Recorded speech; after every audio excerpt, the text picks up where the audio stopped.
Buenos días, amigos, qué bueno que nos acompañan aquí en una edición más de Radio Pingüino.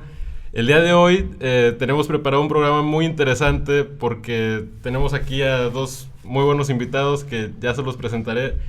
Y el tema que tenemos preparado para hoy es nada menos la existencia de Dios y algunos otros temas como la influencia de la religión en la sociedad y la educación religiosa de los niños.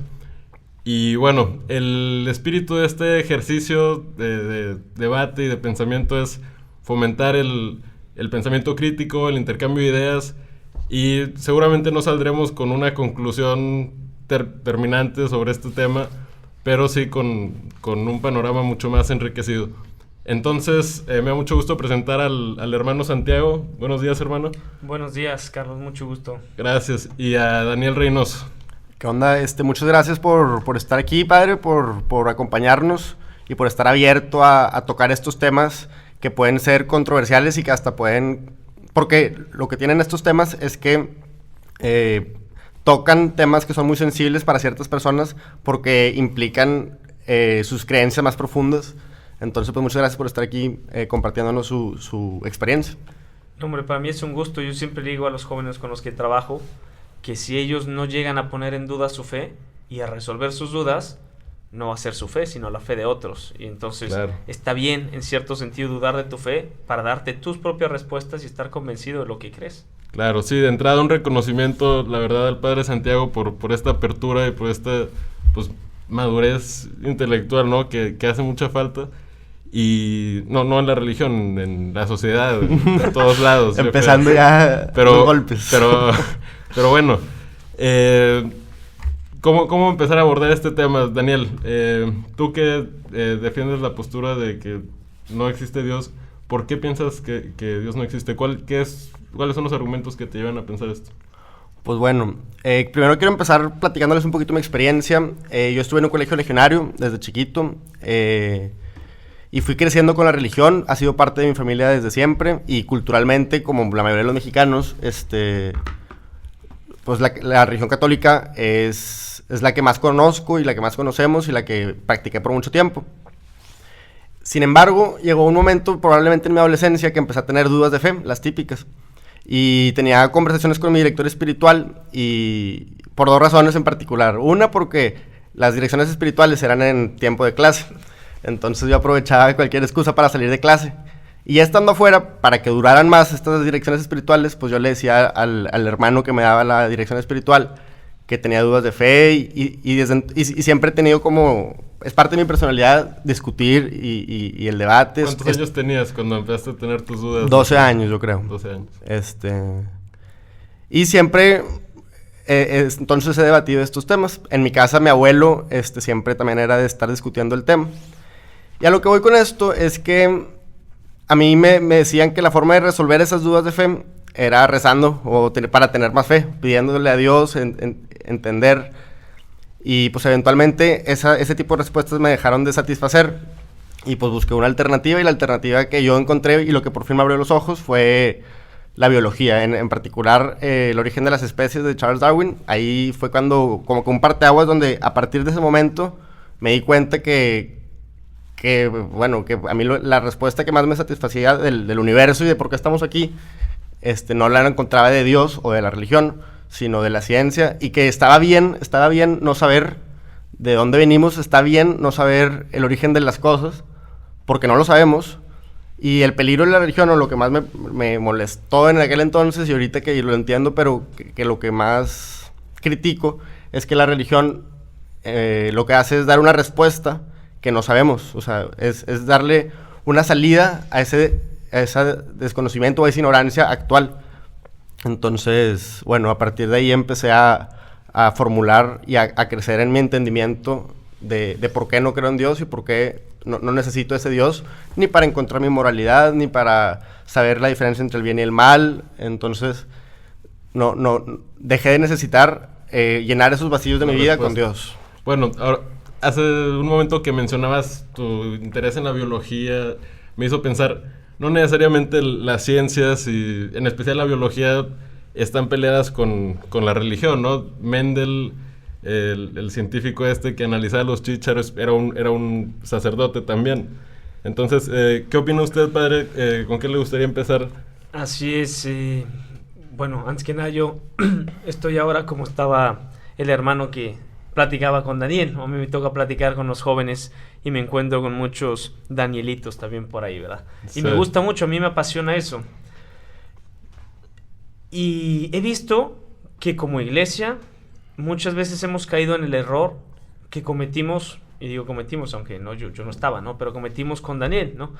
El decir las cosas son así porque así son y te aguantas, ¿no? El tratar de imponer cosas y no darles un sentido.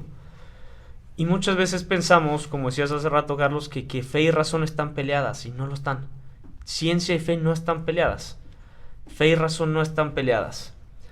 Y justo ha habido muchos científicos, grandes científicos, que no solo han sido creyentes, sino han sido incluso sacerdotes. Desde astrónomos, biólogos, matemáticos, físicos, químicos, etc., ¿no? Y a mí me gusta buscar o darle una explicación lógica a las cosas porque la tienen. Y si nosotros imponemos las cosas sin dar una explicación, logramos una reacción opuesta. La gente no cree, se cansa. Pero si tú les das la razón del por qué son las cosas así, lo entienden. Y entonces justo por eso le digo yo a los jóvenes, busca razones de tu fe. Por eso ponla en duda. Porque si encuentras una razón que te satisfaga, ya va a ser tu fe y no va a ser algo impuesto. Sí, como me gustó mucho cómo lo pusiste hace un momento, que si no, pues es la fe de alguien más, no es tu propia fe, ¿no? Y bueno, después de esta, pues... Al respecto, yo tengo una visión un poquito diferente. Yo sí creo que la fe y la razón sí están peleadas, porque la fe, por definición, es llegar a una conclusión sin tener la evidencia suficiente para esa conclusión. Y yo creo que eso, bueno, ahorita al rato vamos a hablar de lo que es perjudicial o no de la religión, pero eso es el primer choque que existe entre la ciencia o la razón y la fe o la religión. Pero bueno, también la ciencia se basa en ciertos supuestos que son supuestos gratuitos. También hay cierto dogmatismo inicial en la ciencia que podemos discutir, también seguramente lo vamos a discutir más adelante, pero yo quería empezar preguntándoles, ahora sí entrando en el tema principal de nuestro primer segmento, y empezando contigo, hermano. ¿Por qué sí existe Dios? ¿Cuáles son los argumentos que tú crees que demuestran mejor la existencia de Dios? Ok, es un tema demasiado amplio. Claro. Tenemos poco tiempo, ¿verdad? Yo tengo preparado un curso de 6 horas, 6 unidades, que hace un recorrido lógico, que justo llega primero con la pura razón a decir tiene que existir un ser superior. No le llamemos Dios ahorita, ¿no? O sea, un ser superior. Okay. Y ya luego cuando estás convencido de eso dices, bueno, ¿y cuál es ese ser superior? Y analizamos las diferentes religiones y ya luego, pues obviamente mi postura es la postura de la religión católica, ¿verdad? Es la que defiendo. Pero parto, nada más reforzando el punto de que la misma Iglesia Católica afirma que la fe y la razón no están peleadas. Juan Pablo II saca una encíclica que se llama Fides et Ratio, fe y razón, y en su prólogo dice que la fe y la razón son como dos alas con las cuales el hombre vuela hacia la misma verdad. Entonces se apoyan. Si tienes solo razón y no tienes fe, puedes llegar, pero te va a costar más. Si tienes pura fe y no tienes razón, puedes llegar, pero te va a costar más. Es como querer caminar con una sola pierna. Lo puedes hacer, pero con mucho más esfuerzo, ¿no? Dicho esto, hay muchos argumentos a favor de la existencia de Dios. Están las famosas 5 vías de Santo Tomás, el argumento ontológico de San Anselmo, muchos otros, ¿no? Pero sobre todo es ver... Para ti, ¿cuál es el argumento que... No sé, supongo que en algún momento has tenido también algunas dudas en el camino, no sé, pero ¿cuál es uno o los argumentos que te pesan más? O podemos tratar esas 5 de cinco Santo vías, Tomás, las de Santo Tomás. Si quieres las podemos ir viendo. O sea, al final de cuentas, la 1 y la 2 son muy parecidas. El y la tercera también, ¿no? Sí, o sea, bueno, la tercera cambia un poquillo, pero hablan de el inicio de las cosas, ¿no? Él dice... en la primera vía, remontándose a Aristóteles, habla sobre el movimiento y dice que todo lo que es movido por algo más. Y si nosotros vemos que hay movimiento, ese algo fue movido por algo anterior, ese algo por algo anterior. Y si todos fueran motores intermedios, ninguno sería un motor verdadero. Tiene que haber un primer motor que haya dado el movimiento a todo lo demás. La causa eficiente es un poco lo mismo. Nosotros vemos efectos, buscamos las causas, que a su vez son efectos de una causa anterior, etcétera, y se tiene que haber una causa que sea incausada. ¿A qué voy con esto? O sea, a final de cuentas, La postura de todos los creyentes es, existe Dios y Dios creó al hombre. La postura de los ateos es, existe el hombre y el hombre se inventó a Dios, o el hombre creó a Dios, por así decirlo, ¿no? Y ahí es donde se juega, ¿qué es lo que estuvo primero? O sea, ¿qué fue primero, el huevo o la gallina, ¿no? ¿Qué fue primero, Dios o el hombre? ¿Quién creó a quién? El hombre no tiene el ser en sí, porque si lo tuviera sería eterno, sería inmortal.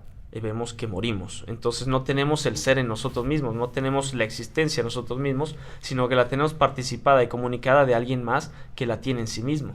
Y ese alguien más, como dice Santo Tomás en sus 5 vías, todos le llamamos Dios, ¿no? A mí me pareció, me sorprendió que hayas empezado con ese argumento, porque sí, a mí en lo personal es uno de los argumentos que más me han orillado a considerar la existencia de un ser supremo, Dios, como le queramos llamar. Como decía Aristóteles, ¿no? De la nada procede. Entonces, y eso también nos lleva a lo que te quería decir hace un momento sobre la ciencia.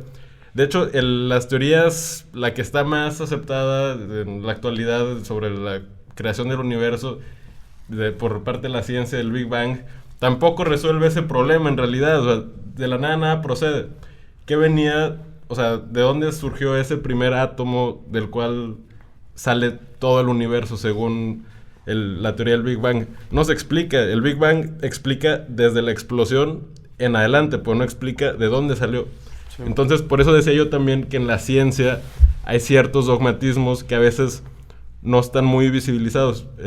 ¿Tú qué piensas al respecto? De entrada, primero, en referencia a esos dos argumentos de Santo Tomás, bueno, es un hecho que te llevan al infinito, porque vas hacia atrás y ahí, o sea, buscando ese motor primario, vas atrás, más atrás, más atrás, y llegas a ese motor primario, la causa original. Bueno, pero ¿por qué no hay nada antes de eso? O sea, es como llegar a una conclusión falazmente, porque no hay nada que nos haga pensar que tenga que haber necesariamente algo que empiece las cosas, o que sea infinito. O sea, no hay una razón válida para pensar que realmente son así las cosas. Es una suposición en base a nuestras limitaciones humanas, en base a nuestro conocimiento actual del universo, que, como bien lo dices, sí es cierto que llega hasta ese punto, llega hasta el momento de la explosión del Big Bang, pero eso no significa que no vayamos a conocer después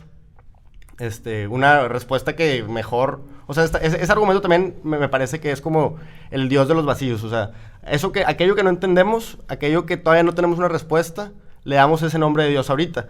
Así como antes no entendíamos la lluvia y entonces era el Dios de la lluvia. Así como aquello que no entendemos, le queremos poner ese nombre y apellido que es Dios. Y otro problema muy grande es que, concediendo que hay un motor primario, ¿en qué nos basamos para pensar que ese motor primario nos escucha cuando le rezamos? Que es una persona. O sea, si tú te pones a ver las características que le damos a ese motor primario, que no tiene por qué existir, pero si queremos satisfacer o sea, tener paz mental y decir, bueno, hay un motor primario, ¿en qué nos basamos para pensar que ese motor primario nos escucha? Y peor aún, que interviene activamente en el mundo. Claro. Bueno, como tú decías, yo creo que no hay una razón... Un argumento que lógicamente nos apunte a que tiene que haber un motor primario, pero tampoco a que se pueda prescindir de él. Y me recuerda una analogía famosa de San Agustín, que tú la debes de conocer, padre, de cuando... Yo obviamente no me he leído a San Agustín, o sea, no, pero en algún momento he leído a alguien haciendo referencia a esa analogía. Y me gustó mucho, la verdad. Es muy estimulante para el pensamiento. Decía que San Agustín, tratando de explicarle a alguien por qué no podemos acceder a ciertos conocimientos, le decía, yo tuve un sueño y en ese sueño había un niño que estaba en la playa y escarbaba un hoyito en la arena, ¿no? Y entonces corría a la playa y con sus manos juntaba agua y lo llevaba al hoyito. Y varias veces. Y entonces, al parecer, dice San Agustín, pues bueno, ¿qué está haciendo este niño? Y llega y le pregunta, oye, ¿qué estás haciendo? Y el niño le dice, quiero meter el mar en este hoyito que escarbé. Y luego dice San Agustín, eso es el ser humano tratando de acceder al conocimiento del universo, de Dios, de cómo se creó. Porque, y no me parece tan, bueno, claro, es una alegoría, es un recurso, pues así, literario, ¿no? De cierta forma, para tratar de hacer un punto, pero me parece que el punto es válido, o sea, porque nos topamos con ciertas limitantes. Yo estoy de acuerdo con lo que dices, no hay algo que nos indique claramente, lógicamente, que el motor primario es necesario, porque también cae la posibilidad de que sea una cadena indefinida de motores intermedios, pero tampoco no hay nada que nos indique que es así, que es una cadena indefinida de motores intermedios, ¿no? Lo que queda claro es que no sabemos. La diferencia está en que las personas que creen en Dios sí dan una respuesta. No dicen que hay varias opciones. Dicen que hay una respuesta y saben. Y esa respuesta es Dios. Hay un motor primario. Y por otro lado, por ejemplo, no todas las teorías científicas, pero la del Big Bang también da una respuesta y no se cuestiona, o vaya, no admite que existe también esta parte que no sabemos. Entonces, ¿usted qué opina al respecto, padre? Ok, creo que estamos partiendo a más de un punto inequívoco. Ya. O sea, la existencia de Dios no se demuestra, sino se muestra. Me explico. Es cierto que tenemos limitaciones. Es cierto que lo que decías de San Agustín, ¿no? Es como tratar de meter el océano en ese huequito. No podemos, ¿no? Pero también es cierto que si Dios nos dio la razón es para que la usemos y para que lleguemos a Él a través de la razón.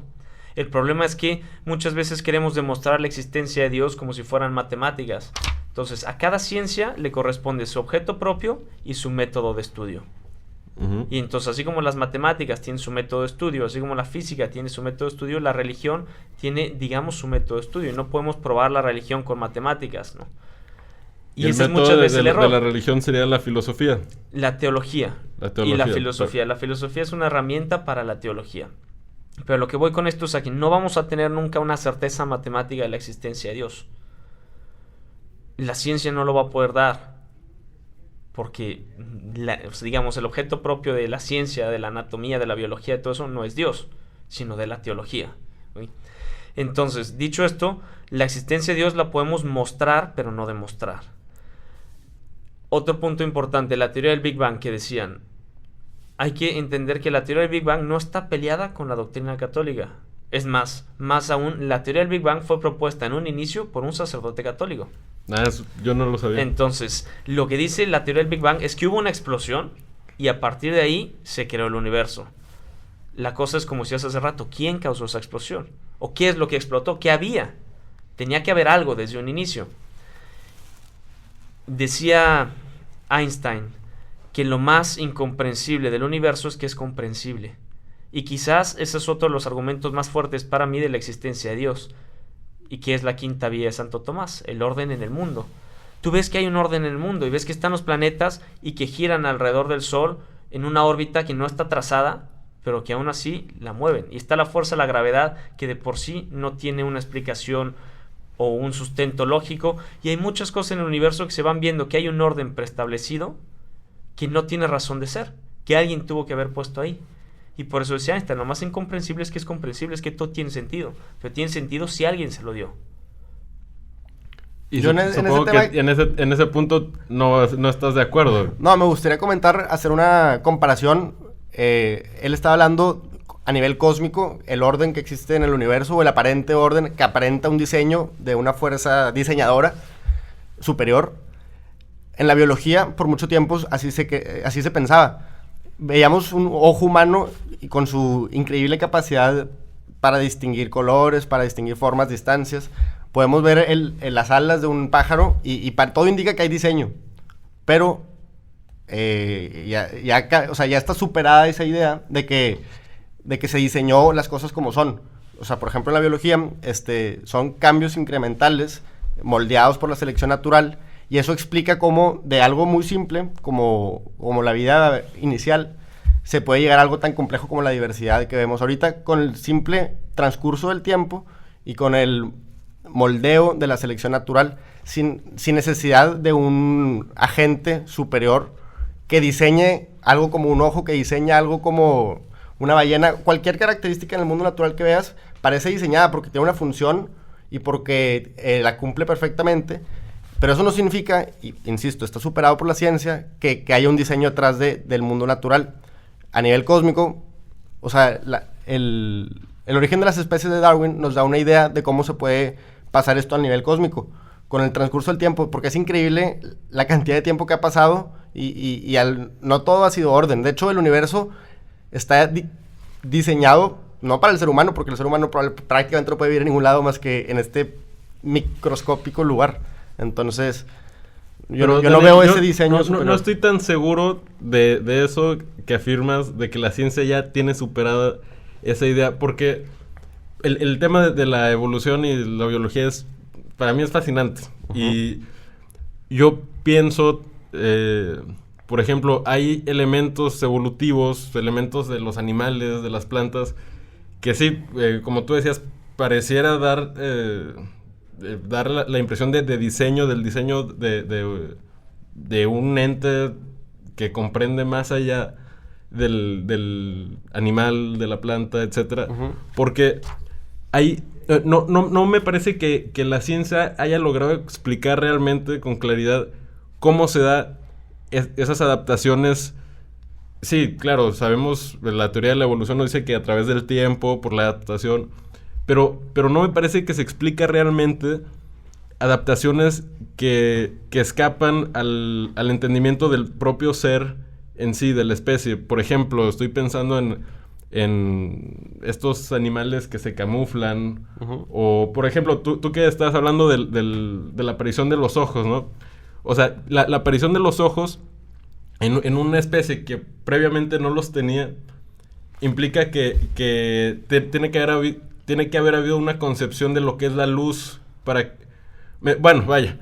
Eso no me parece que esté así absolutamente explicado por la ciencia. Definitivamente sí es un tema superado. Se llama teoría de la evolución no porque sea una teoría...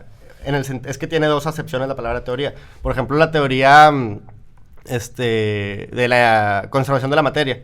Uh-huh. Y de la energía. Ok, es una teoría en el sentido de que es un conjunto de conocimientos en un mismo tema, pero no es una teoría como la teoría de Jaime Maussan. O sea, son dos acepciones diferentes de la misma palabra. Y eso es un problema que tiene consecuencias aún a la fecha, que la gente piensa que entonces no está comprobado científicamente la evolución, por ejemplo. La evolución está comprobadísimo. Eso que dices, por ejemplo, el ojo. Imagínate el ojo en la punta de una montaña. La evolución, lo que dice es que va subiendo la montaña paso a paso. No es como que una especie tenía un ojo, o sea, no tenía ojo y de repente mutó y el siguiente ya tiene un ojo que es capaz de distinguir la luz. Por ejemplo, el primero, en el ojo en particular, lo primero que hubo eran organismos unicelulares que eran capaces de distinguir la luz y la sombra. O sea, levemente. Lo que significaba es que aquellas que tenían más nutrientes del sol podían reproducirse mejor. Conforme se reproducían mejor, entonces fueron separándose. Y así se van bifurcando cada una de las especies. Obviamente, son billones y billones de años los que suceden para que se pueda dar un cambio y una diversidad como la que tenemos. Por ejemplo, los perros, todos los perros evolucionaron de los lobos. Todos los que existen. Todas las razas que, sí. Tanto un chihuahueño como un doberman, todos vienen del lobo. Y esa diversidad se da por la selección humana en un lapso de 100,000 años. 100,000 años bastó para ver toda la cantidad de perros que hay de esa misma especie. Sí. Bueno, ¿cuánto puede pasar en billones de años con el moldeo de la selección natural? Entonces, en ese sentido, yo sí creo que Dios ahí no... O sea, es muy difícil que la postura, que las hay ciertas posturas demasiado extremas, diría yo, de la religión católica o cristiana, que dicen que Dios creó a las especies una por una, y son los que toman la Biblia como muy literal. Que, por cierto, yo digo, otra de las razones que yo digo por qué la razón y la religión se separan, es, por ejemplo, una de las fuentes de conocimiento de la religión y que da origen al mundo, es, por ejemplo, el Génesis. Y esa era la respuesta que antes tenían y con eso estaban satisfechos. Con el Génesis como el origen del universo. Ya está superado eso y eso ya no se lo toman literal, la mayoría de las religiones. Pero hay otras partes de la Biblia que sí se toman literales, como la virginidad de la Virgen o como que Jesucristo es Dios. ¿Por qué ahí sí es literal y por qué no el Génesis es literal? Porque lo tienes que adaptar a los tiempos actuales. Se nos está acabando el tiempo. Ya, bueno, estos temas dan para miles de años de desarrollos filosóficos, etcétera. Pero para terminar con este bloque, padre, me gustaría una última réplica de su parte. ¿Con qué se queda o por qué sí existe Dios? Vamos. Ok, voy a tratar de ser brevísimo nada más para contestar este tema de la evolución que salió. Constatamos que hay diferentes grados de vida. Está el grado de vida vegetal, el grado de vida animal y el grado de vida intelectivo. La teoría de la evolución no está peleada con la doctrina cristiana. Vuelvo a lo mismo, ¿no? A veces pensamos que no, la evolución es el pecado, no pasa nada. O sea, sí hay una evolución, es verdad, es comprobable perfectamente. El problema es que se tiene que dar un salto ontológico que no es natural. O sea, una planta, por mucho que evolucione, no va a llegar al grado de vida animal. Y un animal, por mucho que evolucione, no va a llegar al grado de vida intelectivo. La diferencia entre el animal y el hombre, entre su grado de vida, es que el hombre puede generar conceptos abstractos que el animal no puede hacer. Y eso es una prueba de que el hombre tiene un grado de vida más porque tiene, entiéndamelo bien, un grado de alma superior. Alma entendido como principio vital, ¿no? Los animales también lo tienen. Pero el ser humano tiene esa capacidad de generar un concepto y almacenarlo en sí. Si yo les digo ahorita, imagínense un elefante morado, los dos lo pueden hacer. Y nunca han visto un elefante morado. Pero han visto un elefante, han visto el morado, hacen la abstracción y lo pueden unir en su cabeza. Y tiene un elefante morado en su cabeza. No literal porque los aplastaría, pero tiene ese elefante morado, la imagen en su cabeza. Ahora, si ustedes pueden tener ese elefante morado que es inmaterial en ustedes mismos, es porque una parte de ustedes es inmaterial.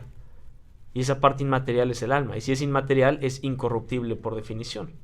Y si es incorruptible, es inmortal. Y entonces aquí surge la pregunta, ¿y qué pasa cuando nos morimos? ¿A dónde vamos? ¿Qué pasa con eso que no se puede morir, que es inmortal? Entonces, la evolución se puede dar dentro de los mismos grados de vida, pero ese salto ontológico de animal a intelectivo no es natural. Y si se dio, es por un factor externo. Digo, yo no creo que se haya dado, ¿no? Yo no creo que vengamos del chango o de alguna otra especie. ¿No crees? Pero, no. Pero si venimos de ahí, tuvo que haber un factor externo que nos hizo dar el salto de ser una especie animal a una especie intelectiva. Pero entonces sí está en contra de la evolución. O sea, porque si es parte de la evolución el hecho que venimos del... O sea, de cierta evolución. O sea, hay una evolución dentro de la especie. No digo que no, eso es un hecho.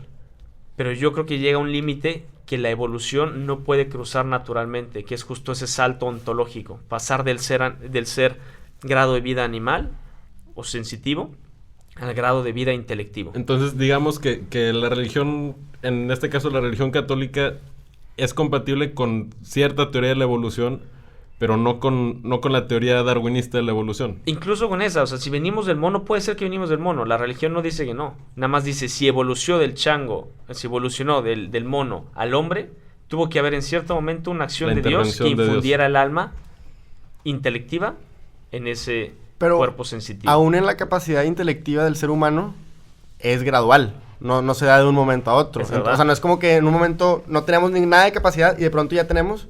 O sea, entonces, bajo esa premisa tuya, entonces también el alma va entrando gradualmente.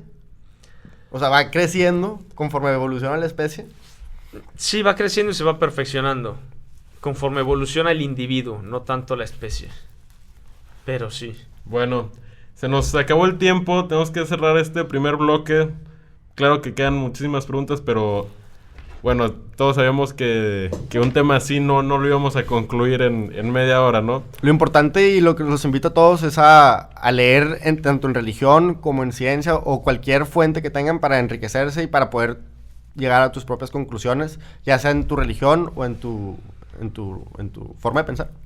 Claro, justo, y en eso lo que estamos de acuerdo inicio, todos, ¿no? O sea, hay que generar un pensamiento crítico, justo, ¿no? O sea, yo no tengo ningún problema cuando llegaban un Danielito, por ejemplo, ¿no? Me decía, es que yo no creo, yo le decía, está perfecto, y a lo mejor ya desde ahí se quedaban como sorprendidos, diciendo, el padre me tiene que decir que existe Dios. O sea, si tú quieres creer que no existe Dios, está perfecto, es tu vida, compadre. Es tu camino. O sea, de nada sirve que yo te diga que sí existe, o sea, es tu vida, es lo que tú decidas, porque pues a final de cuentas, a que le van a pedir cuentas o no es a ti, y el que tiene que dar un sentido a su vida o no eres tú. Entonces, pues cada quien puede creer lo que quiera. Hay una libertad de expresión, una libertad de creencia, una libertad de todo, ¿no? Nada más que esa creencia esté justificada por cada uno, ¿no?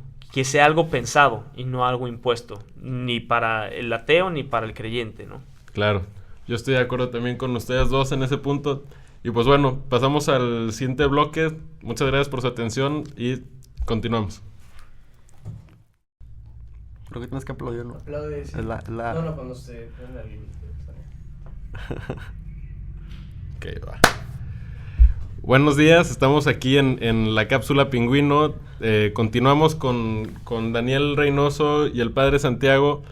Y estábamos debatiendo en el bloque anterior sobre la existencia de Dios, nada menos, un tema bastante complejo. Y ahora el tema que queremos poner sobre la mesa aquí con nuestros invitados que demostraron pues, un muy buen nivel en el segmento anterior es la relación entre religión y sociedad. ¿Es benéfico la religión para la sociedad? Claro que también, como el tema anterior, es un tema que se ha discutido muchísimo. Ha habido posturas de todos tipos. Desde Marx, que decía que la religión era el opio de los pueblos, hasta, no sé, se me ocurre Napoleón, que dijo que un pueblo puede vivir sin Dios, pero no sin religión, etcétera. Hay miles de posturas. Y esta vez quisiera empezar contigo, padre. ¿Por qué crees que la religión es benéfica para la sociedad? Es un tema amplio también, ¿no? Claro, y como sí, decías, es difícil, obviamente es difícil. creo que no se puede hablar de esto sin citar a Marx, ¿no? Y su libro El Capitalista ahí, yo creo que es de los máximos exponentes en contra de la religión como una estructura. Y justo todo su pensamiento iba enfocado a destruirlo, porque él decía que aprisiona al hombre y que lo tiene alienado. Feuerbach decía lo mismo, y son varios, ¿no? Yo creo que la aportación de la religión a la sociedad es mucho mayor de los problemas que le pueda traer. Uno de los argumentos en contra, quizás empiezo hablando un poco en contra para luego, Claro, ¿no? Pero muchos dicen, es que la religión, ¿qué es lo que ha traído? Guerras, matanzas, etcétera. Y lo vemos hoy en día, ¿no? ¿Qué está pasando en Siria? ¿Qué está pasando en Medio Oriente? ¿Cuántas gentes mueren en nombre de la religión? Y es verdad, pero es en nombre de una religión mal entendida. O sea, la religión en sí, o sea, eso es fanatismo, y ese fanatismo se va a dar en la religión, pero también se va a dar en el fútbol. O sea, ha habido muertes en el fútbol entre hinchas de diferentes equipos, y no por eso vas a quitar el fútbol, ¿no? O sea, como que el fanatismo está mal en cualquier lugar. Ahora, ¿qué creo que aporta la religión, sea cual sea, a la sociedad? Aporta un orden, aporta unas normas, aporta unos principios, y hablando de la religión católica en concreto, aporta muchísimas cosas en cuanto a instituciones de ayuda, beneficencia, etcétera, ¿no? Les doy un dato, no sé si lo sepan, pero se habla de las riquezas de la Iglesia Católica, etcétera, ¿no? Todo el dinero que se recauda de ingreso en los museos vaticanos, que es bastante, porque cuesta 16 euros el boleto, sí, y tienen millones de visitantes, ¿verdad? Más si quieres entrar sin hacer la fila, cuesta como el doble. Todo lo que se recauda en taquilla se dona a obras de beneficencia. Claro. Y los museos se mantienen con un patronato.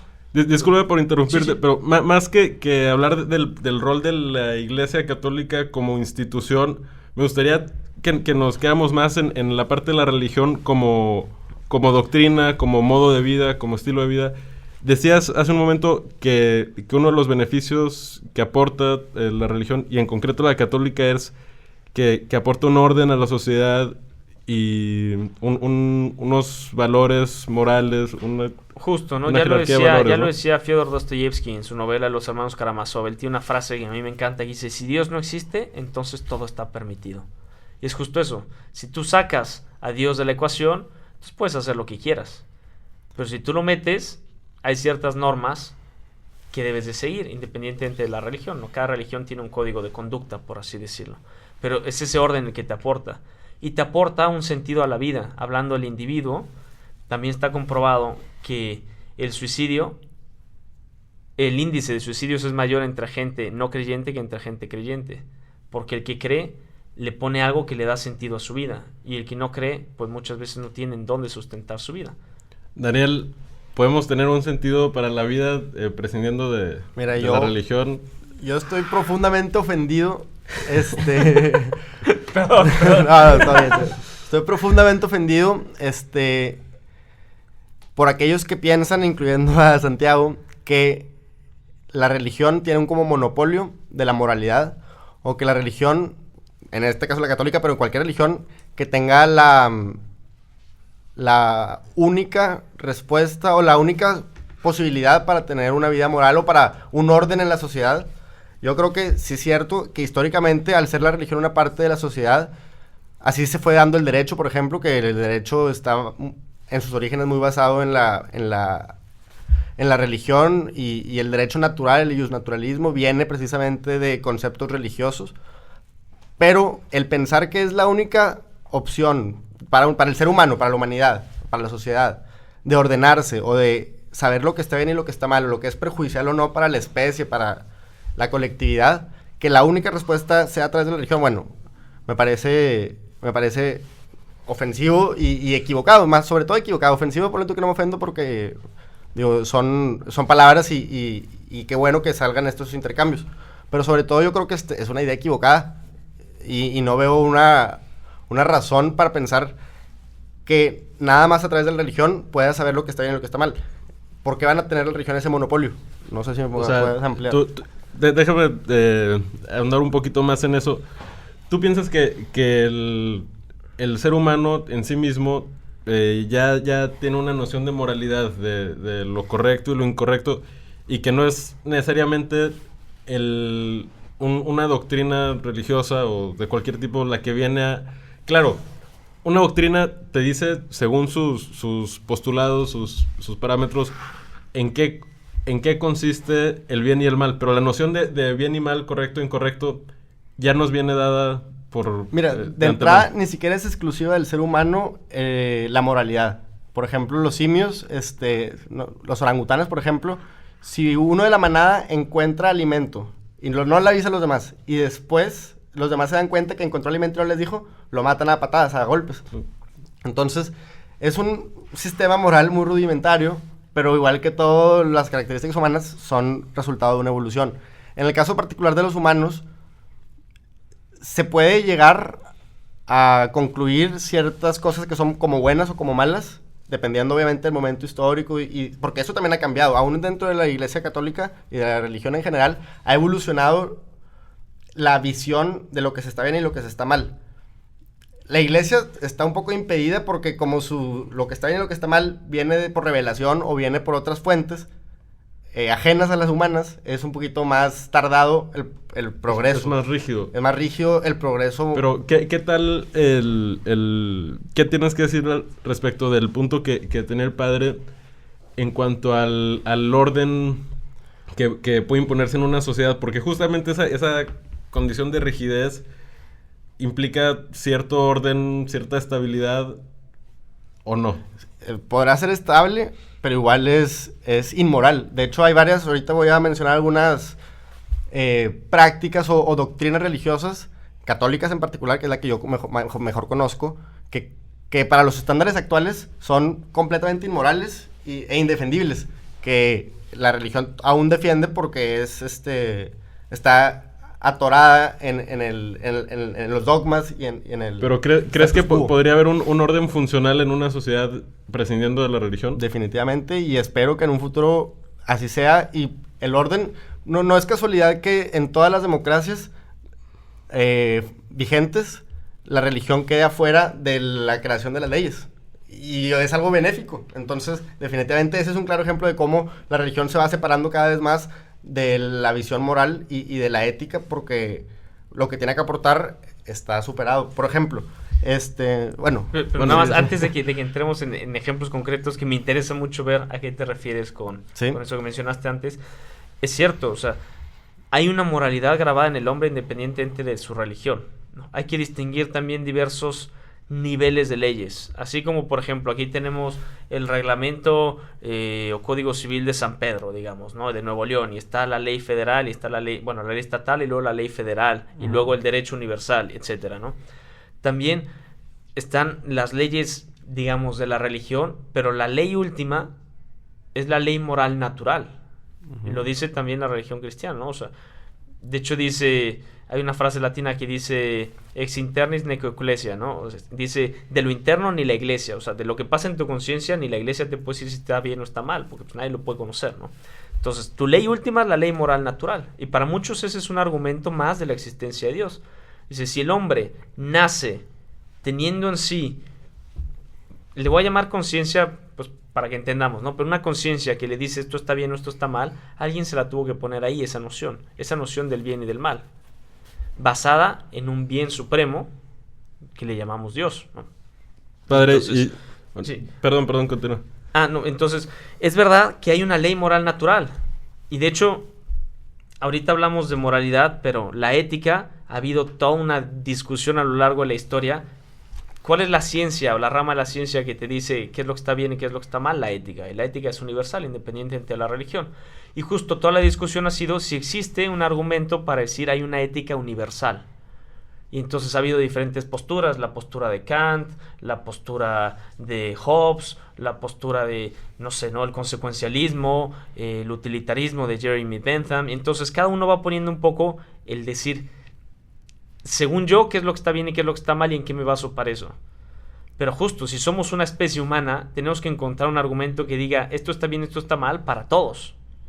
Y Padre, eso es la ley moral natural, porque es natural, está grabado en la naturaleza de todo ser humano. En ese punto, ese último punto que tocas tiene que ver con el tema que quería poner sobre la mesa también, que es, a mí en lo personal, bueno, no en lo personal, me preocupa un poco la idea de que una sociedad se rija bajo una sola idea de moralidad o de lo que está bien y lo que está mal, bajo un solo código, pues, o una sola doctrina.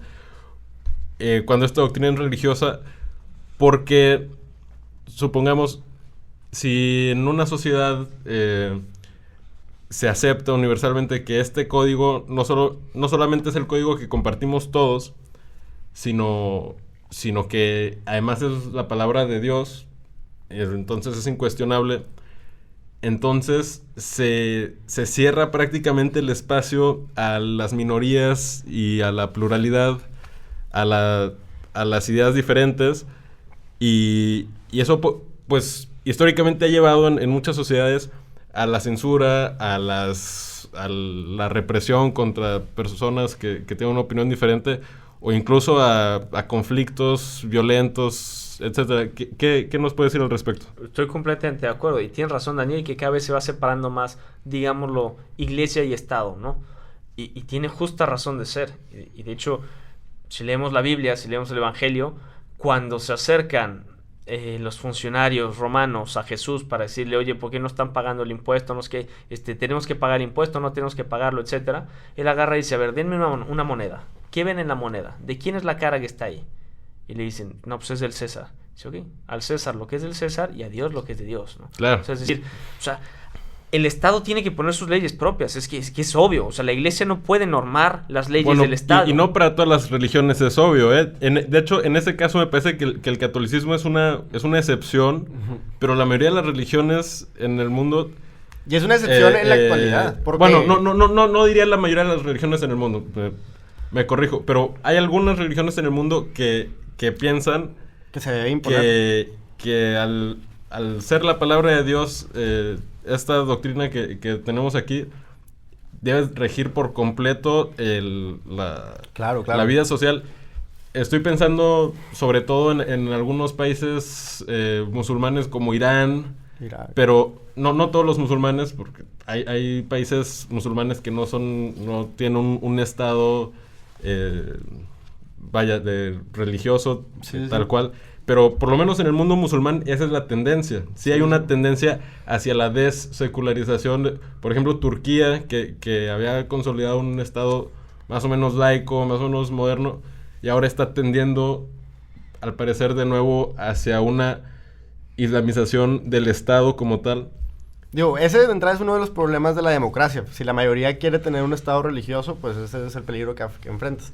Pero en ese tema yo quiero también mencionar que el catolicismo en sus orígenes, desde Constantino, que instituyó la religión católica por primera vez, como la religión oficial del Estado, por muchos años así fue, y se cometieron infinidad de crímenes y violencia, y luego pasó por un proceso de reforma, y superaron esas ideas que estaban equivocadas, y el Islam, por ejemplo, no ha pasado por ese proceso reformatorio, que sí pasó la Iglesia Católica.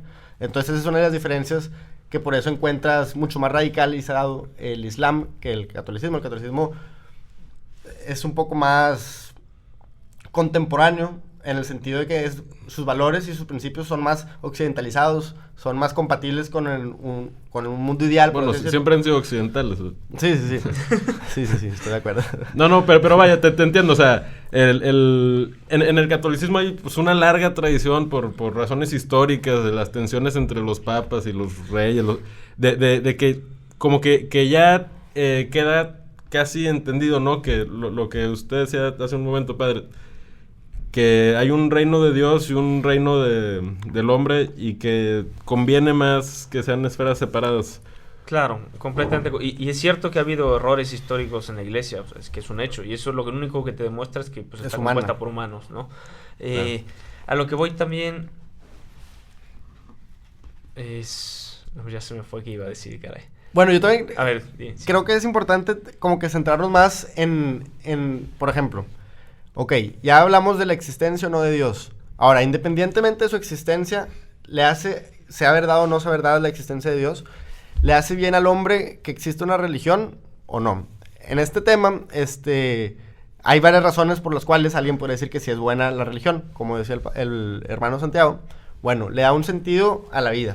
Lo que yo propongo es que no necesitas a una religión, y mucho menos a un Dios, que me diga por qué estoy viviendo.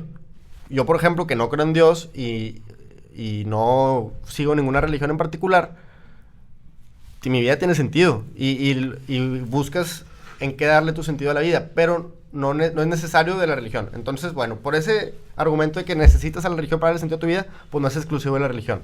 Ahora, la religión te sirve para distinguir entre el bien y el mal. Ya como el padre mismo Santiago decía, es parte de la naturaleza humana, esa distinción entre el bien y el mal. Entonces no es exclusivo de la religión.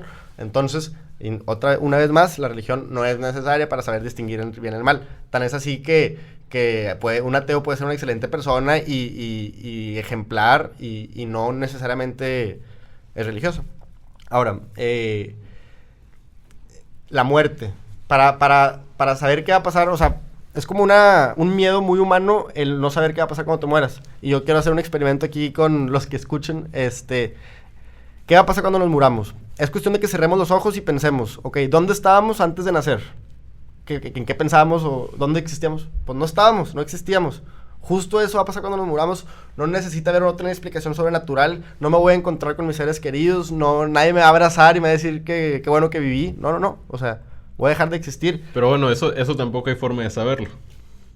Sí, o sea, todo el mundo natural, ese es lo que nos indica.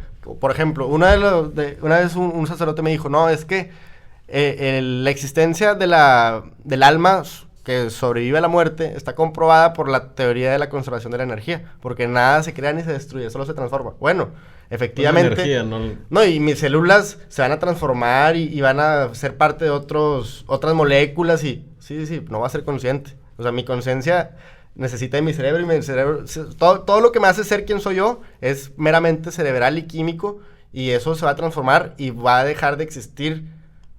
Voy a dejar de existir. Y estoy bien con eso y no necesito... Pero Daniel, nos estamos desviando un poco del tema porque yo personalmente estoy de acuerdo con el punto en que no necesariamente necesitamos una religión o un Dios para darle sentido a nuestras vidas. Uh-huh. Pero lo que estábamos discutiendo era si como sociedad se necesita una religión para darle un sentido, okay, o un rumbo o cierto orden. Pero el primer paso es decir, bueno, la religión entonces no es necesaria. Porque si cada quien le asigna un sentido a su vida y un orden, a ver cómo nos ponemos de acuerdo para vivir juntos. Pero es que mi sentido de mi vida no tiene que ser el mismo que el tuyo. Y es válido. No tenemos que ir todos de la mano hacia el mismo destino. O sea, cada quien puede buscar qué lo hace sentir mejor y qué lo hace estar satisfecho con estar vivo y disfrutar su vida mientras le dure. Y está bien, no tenemos que tener el mismo sentido. La religión, además, lo que yo propongo no es nomás que no es necesario. O sea, porque puede haber personas que sean religiosas y puede haber personas que no sean religiosas y pueden convivir, sí. Yo no nomás digo eso, yo digo que es perjudicial la religión. Porque... específicamente vamos a hablar de la católica porque enseña, en base a sus doctrinas y sus creencias, cosas que son negativas y que tienen que ser superadas.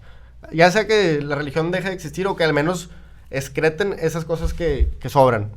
Que lo han hecho, históricamente han quitado cosas que ya, como vender confesiones y indulgencias, bueno, eso ya quedó superado, ya no lo hacen. Perfecto. Asimismo tienen que cambiar otras cosas. Por ejemplo, ahorita que acaba de ser el Día Internacional de la Mujer, yo sigo sin entender una justificación de por qué no puede haber una mujer sacerdote. A ver si aquí podemos aclarar el tema. Y el hecho, ese sentimiento, eso que te inculcan que una mujer no puede ser sacerdote, yo creo que es perjudicial para la sociedad. Y ese aspecto de la religión es perjudicial para la sociedad, sin duda. Y eventualmente va a quedar superado, es cuestión de tiempo. Bueno, ya sacamos el tema de las mujeres también, se nos abren más temas. Pero una réplica, padre. A pesar de las ideas, claro, entiendo que las religiones van evolucionando junto con las sociedades y junto con pues, la dinámica histórica. Sí, pero supongo que usted debe tener a pesar de eso, ¿por qué vale la pena que una sociedad conserve la religión? Decía Daniel que va evolucionando atrasadamente, ¿no? Quizás ahorita a lo mejor sí es cierto, ¿no? Sobre todo hablando de la religión católica, que es un poco lo que discutimos, ¿no? Vamos un poco atrasados, es verdad, en muchos sentidos. Y se nos ha adelantado el mundo porque a lo mejor nos hemos quedado un poco dormidos en nuestro letargo. Pero la civilización occidental como la conocemos fue construida por la Iglesia. Las universidades las empezó la Iglesia, los museos los empezó la Iglesia. El primer museo fue el Museo Vaticano, como una colección de arte privada de los cardenales. Los libros, pues todos los libros que se conservan de la Edad Media fueron transcritos por monjes, ¿no? Entonces, la Iglesia fue la que fue construyendo nuestra civilización. Y es verdad que a lo mejor en este momento hay que separar Iglesia y Estado, y conviene hacerlo. ¿Por qué? Pues porque son cosas distintas. Y que no se necesita quizás la Iglesia como tal para tener un orden, porque ese orden lo puede generar el Estado. Pero los principios de fondo sí tienen que tener un sustento que sea independientemente de los hombres, porque si no, entonces vamos a caer en el relativismo. Y entonces hoy está bien lo que nosotros decimos que está bien. Y entonces pues, vamos cayendo en esto está bien porque te lo digo yo. Y pues no va así, ¿no? Es un poco lo que decía Hobbes, esa era su teoría, ¿no? Él decía, es la teoría del consenso. Lo que está correcto éticamente es lo que la mayoría opina. Entonces todos vamos a ponernos de acuerdo. Ok, matar está bien. A ver, voten todos a favor. Aquí somos 10. ¿Quién vota a favor de que está bien? Pues 8 a favor. Venga, entonces matar está bien. Pues no podemos hacerlo así porque va independientemente de nosotros el que está bien y el que está mal. O sea, hay actos que son intrínsecamente buenos o intrínsecamente malos en sí. Entonces, siguiendo esta idea que estás desarrollando, padre, no cabe la discusión pública para determinar lo que como sociedad o lo que moralmente es aceptado y lo que debe ser castigado o prohibido. La discusión se vale, o sea, no solo se vale, sino es necesaria, porque hay que escuchar también los diversos puntos de vista. Pero no podemos caer en porque lo digo yo, ¿no? Sino tiene que haber un argumento de fondo, porque por otro lado, la democracia es hasta cierto punto relativista también.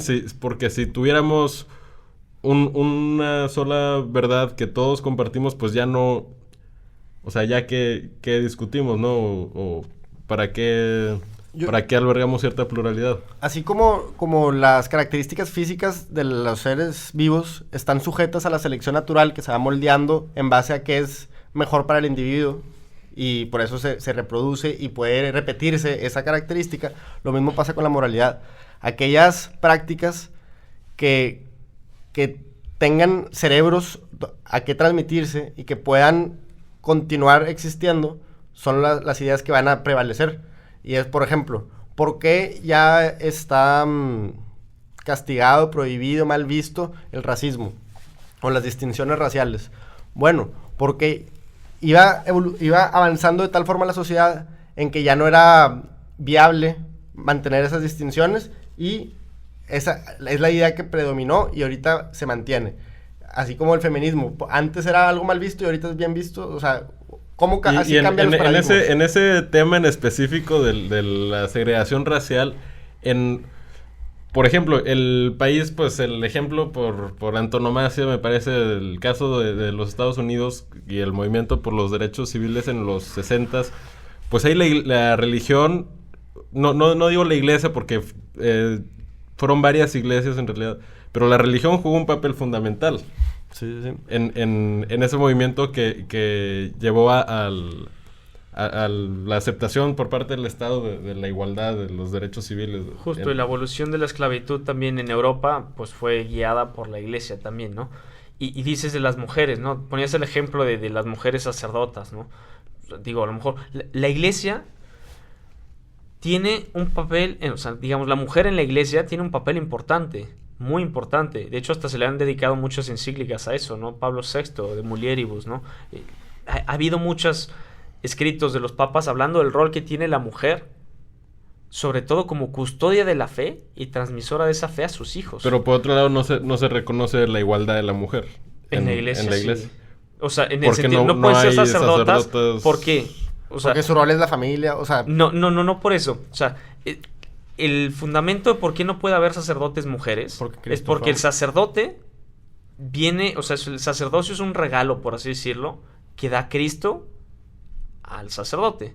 O sea, al hombre. Al hombre. Sí, a la masculino. persona. Sí, ok. O sea, cuando el sacerdote consagra, perdona los pecados, etcétera, no lo está haciendo él, lo está haciendo en nombre de Cristo, porque Cristo le dio el poder a él de hacer eso.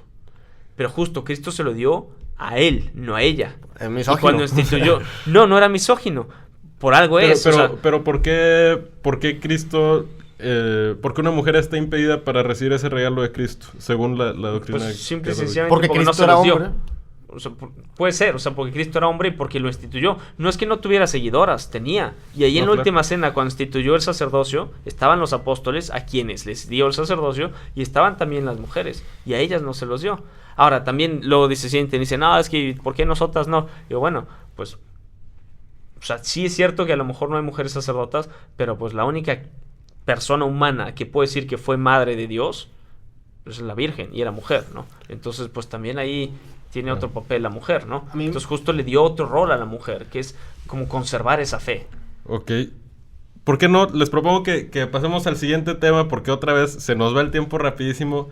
Pero nomás quiero decir algo muy una última réplica de Daniel. A mí me parece bastante claro que la institución del sacerdocio como sacramento o como regalo de Dios, o sea, tu forma de argumentarlo es como teológica, de lo que Dios realmente, las intenciones de Dios y de Cristo al instituirlo. A mí me parece bastante claro que es reflejo del ser humano en aquella época cuando se instituyó y que por eso la mujer definitivamente era segregada o era separada de lo que podía hacer a diferencia del hombre. Y es esa característica de la sociedad de aquel entonces, de cuando se escribió el Nuevo Testamento, me parece que queda reflejada en esa práctica que se mantiene. Porque ¿cómo sabemos cuáles son las intenciones de Dios? Y todas las veces que hemos dicho cuáles son las intenciones de Dios con respecto a ciertos temas, por ejemplo, el uso de anticonceptivos o no, estamos tratando de imaginarnos en base a revelación o en base a oración muy profunda qué es el bien y qué es el mal. O sea, la fuente de información de la religión es la revelación. Y me parece que eso es una forma equivocada de tener conocimiento y de tomar decisiones en base a la fe. Esa es una de las cosas negativas de la religión, que se premia la ignorancia y se premia el basarte en la fe para tomar decisiones. Simplemente, dichosos los que creen sin haber visto. No, dichosos los que hacen lo posible para ver y para tomar las mejores decisiones. Bueno, eso nos lleva al siguiente punto que queríamos discutir, que es si es benéfica, si es bueno, vaya, para la sociedad que se inculque a los niños, se los forme en una religión que conlleva toda una forma de pensar y de entender al mundo desde niños, desde que pues no tienen ellos mismos conciencia de a qué valores se les están inculcando. Por otro lado, cualquier tipo de educación que recibas, el niño no tiene conciencia de qué valores se les está inculcando. Pero, padre, también si quieres una réplica a lo que decía Daniel, pero ¿qué opina usted sobre este punto? Sobre inculcar la educación, claro. Yo creo que la clave está en lo que decías al inicio, ¿no? O sea, a los niños se les tiene que educar en algo. No puedes esperarte a que ellos crezcan y decidan qué quieren hacer, porque pues entonces perdiste los primeros años de su vida, que es cuando más absorben conocimiento y cuando más se desarrollan, ¿no? hay una libertad de expresión, una libertad de religión, etcétera, ¿no? Yo creo que sí se les tiene que infundir los valores, los principios, las creencias de la familia, que es como el núcleo más pequeño de la sociedad y donde el niño crece y se desarrolla. Y ya independientemente de eso, el niño cuando va creciendo puede tomar sus propias decisiones. Pero el privarlo de esa educación, yo creo que sería quitarle un derecho que él tiene por naturaleza. Ahora, aquí en esto, un argumento fuerte es como dicen, oye, ¿por qué bautizas a los niños cuando están recién nacidos, no? Pues si el niño no decidió, no es consciente de eso, o sea, se lo impusiste, ¿no? Lo estás marcando. Es verdad, o sea, es cierto, o sea, el niño no pidió ser bautizado, ¿no? Pero pues tampoco pidió muchas otras cosas que le estás dando, ¿no? Pero justo por eso la iglesia tiene otro sacramento después que se llama la confirmación, que bien entendido es eso, es yo crezco, ya probé, por así decirlo, lo que mis padres me enseñaron, ellos me metieron a la iglesia, me bautizaron, etcétera, pero yo después tengo que decir confirmaciones, yo confirmo mi fe, es justo, yo estoy de acuerdo con esto y quiero seguir así. Ya y en la confirmación, y en la confirmación renuevas las promesas del bautismo. Justo, y el parte del ritos dice, esas promesas que tus padres y tus padrinos hicieron por ti, ahora te toca a ti renovarlas. Y tú dices, bueno, yo creo esto, yo renuevo esto, yo tal, ¿no? Claro. También, por otra parte, y sospecho que tu punto de venir por ahí, Daniel, es que cuando ya llegas a una edad adulta, después de un proceso en el que desde la niñez te han inculcado ciertos valores, pues difícilmente vas a renunciar a ellos porque, bueno, no es que tengas que renunciar, pero difícilmente los vas a cuestionar, los vas a poner en duda. Se nos está acabando el tiempo, entonces me quedo con tu réplica para despedirnos. Bueno, ya para cerrar este tema en particular de la educación, estaban hablando de la confirmación. Sí, en teoría, todo lo que dijo el padre, se me parece que es algo muy correcto, que seas tú quien decide ser parte de la religión. Lo malo es que la confirmación pasa antes de los 12 años, o a los 12 años. Cuando en clases, en colegios católicos, todavía ni siquiera no te enseñan de otras religiones, ni mencionadas. Entonces, ¿cómo vas a saber si confirmar o no tu fe a los 12 años? No puedes, por ejemplo, firmar un contrato. Pero bueno, no es responsabilidad de los colegios católicos que no te enseñan otra religión. Es responsabilidad de los sacerdotes que dan un sacramento a los 12 años. Están tácitamente aceptando que confirme su fe a los 12 años. Por ejemplo, en la ley no puedes hacer un contrato antes de los 18 años. Pero ¿por qué vas a poder escoger? O sea, pero estás capacitado, según la Iglesia Católica, para tomar la decisión a los 12. De tu visión del mundo a los 12. Me parece curioso. Pero entonces, el punto que tú detectas como el problema es la edad o la formación religiosa en sí. Ambas. Es que no tengo tiempo suficiente para desarrollarme claro. todo lo que pienso. Yo, mi conclusión en general es que es abuso infantil. Y es inconcebible, por ejemplo, que existan escuelas que sean existencialistas. ¿Por qué todos los maestros van a ser existencialistas y van a enseñar con ese filtro? Obviamente es inconcebible y todos nosotros hasta haríamos la cara curiosa si sabemos que hay un niño que está en una escuela existencialista y que a los 7 años diga, sí, yo soy existencialista, o a los 12 yo diga, yo me confirmo como existencialista. Sería inconcebible, o comunista, o ponle cualquier palabra. Pero con la religión hemos hecho una excepción y hemos dicho, ¿sabes qué? Esa visión del mundo sí se vale inculcársela desde pequeños. Obviamente hay intereses de fondo de las religiones, que es para que continúen teniendo quórum, pero a mí me parece que es tan equivocado como que haya una escuela con puros profesores comunistas que nada más enseñan el comunismo. Se me hace perjudicial para el alumno, que ese es aquí lo importante, el alumno es el que sale perjudicado.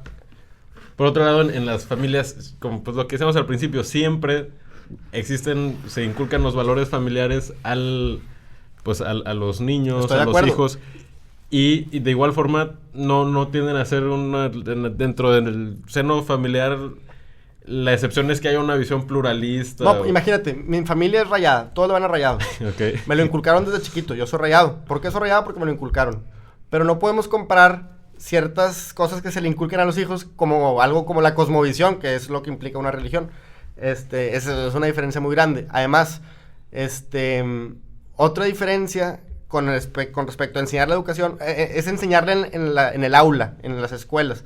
Estoy de acuerdo que si los papás quieren inculcarle a sus hijos un área, o sea, la religión como cultura, como parte de su sistema moral, que lo hagan, pero que no en el aula, donde se enseñan otras cosas como matemáticas, biología. O sea, siento que se debe separar y que lo hagan fuera de horas curriculares. Y la solución de esto a mí se me hace que, por ejemplo, la Secretaría de Educación Pública lo que tiene que hacer es no permitir que las escuelas tengan certificado porque la escuela, la educación según la Constitución debe ser laica. Y por más que sea privada, tiene que permanecer siendo laica, según la Constitución. Obviamente no está aplicado en la actualidad ese concepto.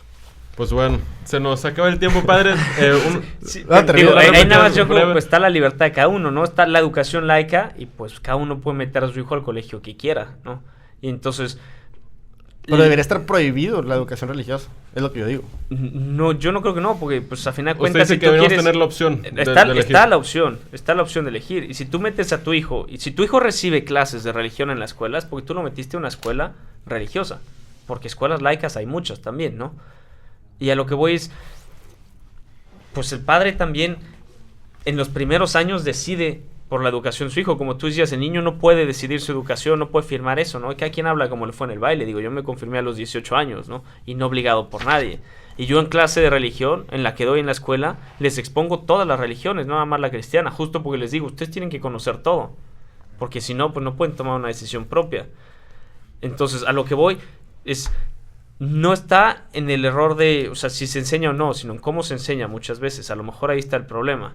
Claro. Pero, si tú dices, los padres son los que les deberían de enseñar la educación a sus hijos, la educación cristiana si ellos quieren, o la educación religiosa, pues los están mandando a una escuela religiosa para que un especialista se los explique. Es como, tú quieres ser arquitecto, pues vas a la escuela de arquitectura. ¿Qué otros arquitectos te enseñan a ser arquitectos?